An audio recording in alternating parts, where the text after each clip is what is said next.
السلام علیکم ورحمۃ اللہ تعالی وبرکاتہ۔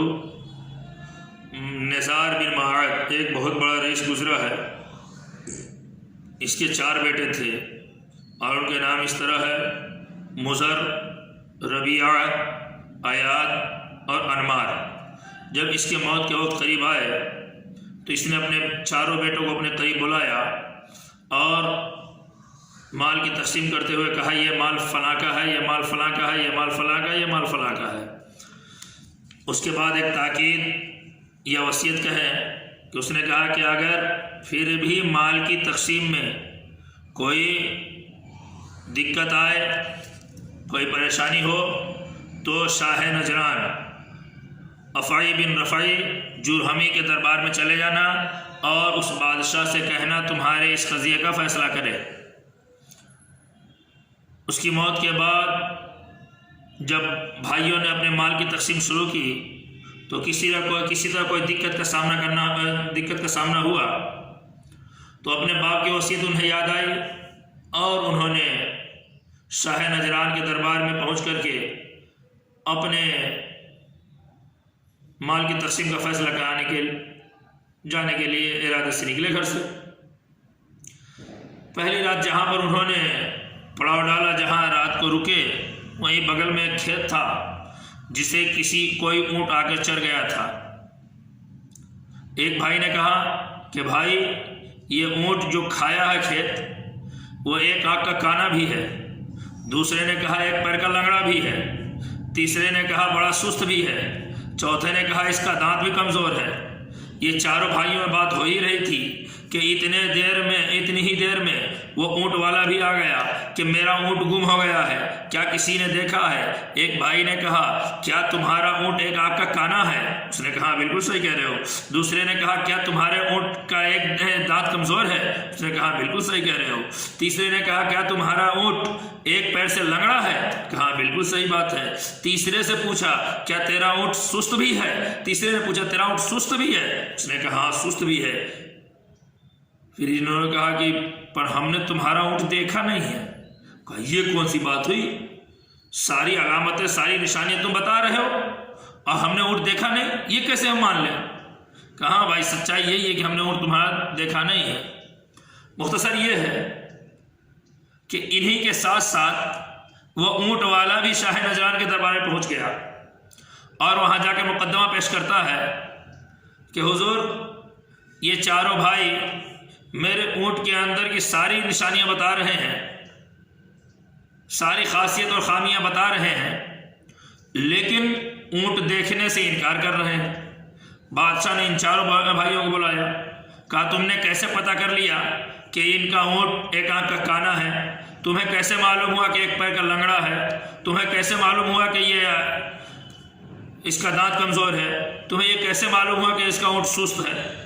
پہلے نے کہا میں نے کہا اس کا اونٹ ایک آنکھ کا کانا ہے، اس لیے کہ کھیت ایک جانب سے چڑھا گیا ہے، دوسرے جانب سے محفوظ ہے، جس سے میں نے معلوم کر لیا کہ اس کا اونٹ ایک آنکھ سے اندھا ہے۔ دوسرے نے کہا میں نے اس کے اونٹ کو لنگڑا کہا، اس کی وجہ یہ ہے کہ کھیت میں جو نشانات ہیں پیر کے، ایک پیر کے نشان خوب ہے جبکہ دوسرے پیر کے نشان نہ کے برابر ہیں۔ تیسرے نے کہا میں نے سست کہا ہے، وہ اس لیے کہا ہے کہ اونٹ کی مینگنیاں نزدیک گری ہوئی ہے، جس سے میں نے اندازہ لگا لیا کہ اونٹ سست بھی ہے۔ چوتھے نے کہا میں نے کہا کہ اس کا دانت کمزور ہے، وہ اس لیے کہ جدھر سے گھاس یا فصل ملائم تھی ادھر یہ اونٹ نے کھایا ہے، لیکن جس جانب پودے سخت تھے ادھر نہیں کھایا، جس سے میں نے یہ اندازہ لگا لیا کہ یہ اونٹ کا دانت بھی کمزور ہے۔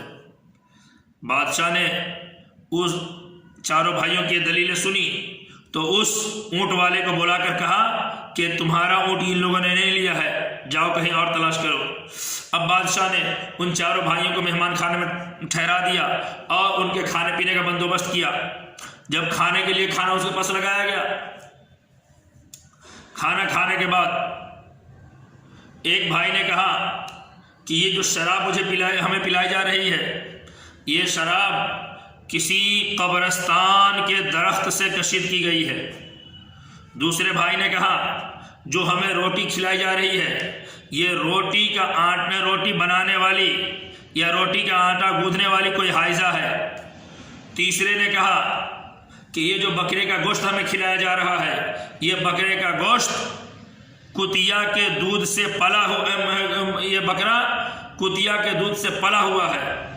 چوتھے نے کہا کہ یہ بادشاہ حرامی ہے، چونکہ جاسوس نے بادشاہ کو جاسوس لگا رکھا تھا اس کے پیچھے، اس لیے بادشاہ نے جب وہ جاسوس کو بلایا کیا کارکردگی ہے تمہاری بتاؤ، تو بادشاہ کو جو جاسوس نے بتایا تو اس کے پیر تلے زمین کھسک گئی۔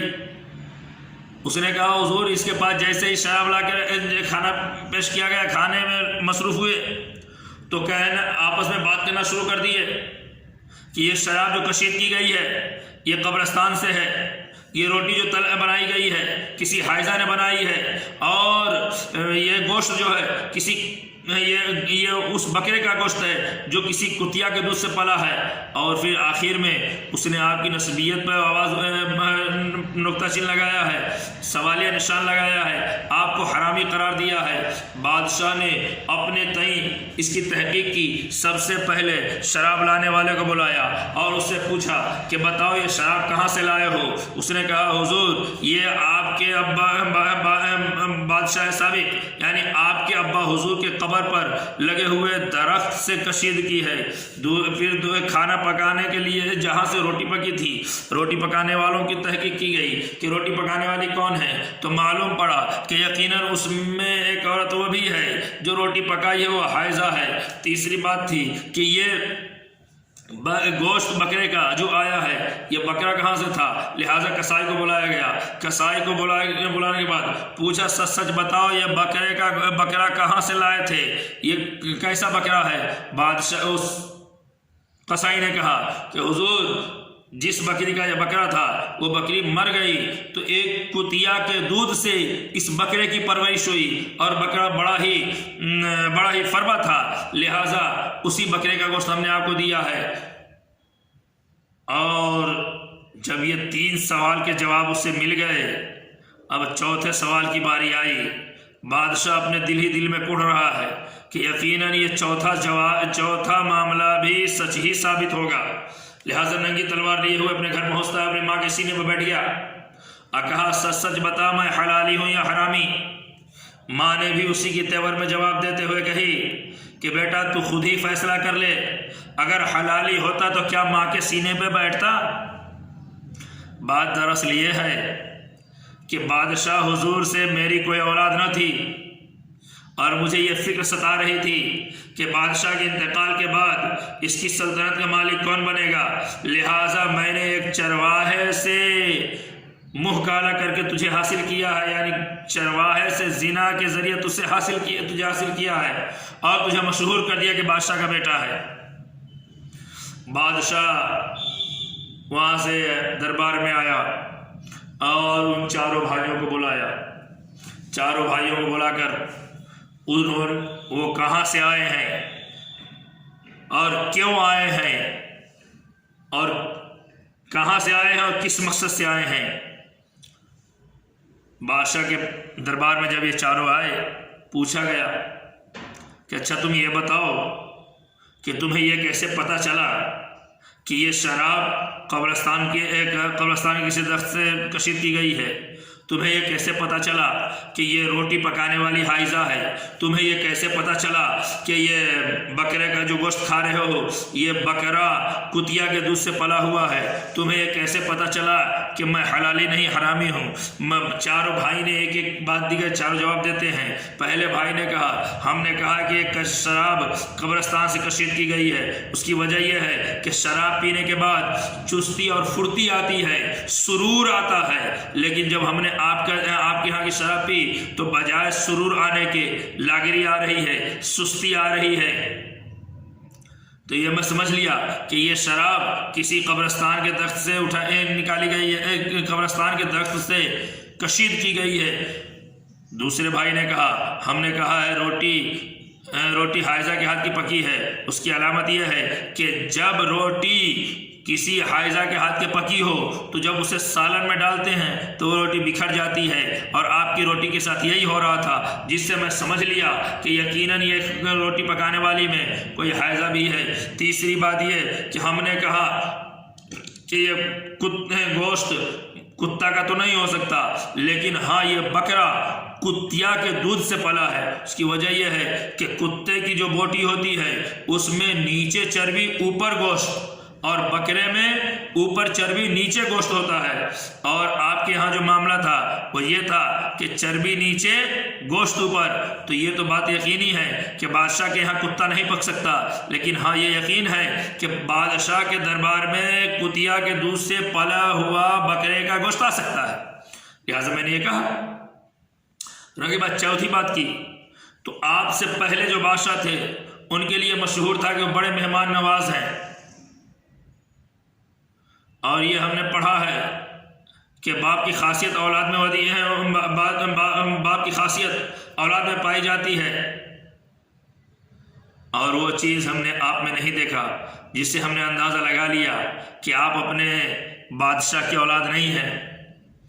بادشاہ اس سے دست بستاز کرتا ہے کہ تم نے جتنی باتیں کہی ہے وہ ساری کی ساری درست ہے، اور آپ سے خدا را درخواست ہے کہ اللہ کے واسطے اپنی تحقیق کسی اور کو مت بتانا، اور اب یہ بتاؤ کہ آئے ہو کس مقصد سے۔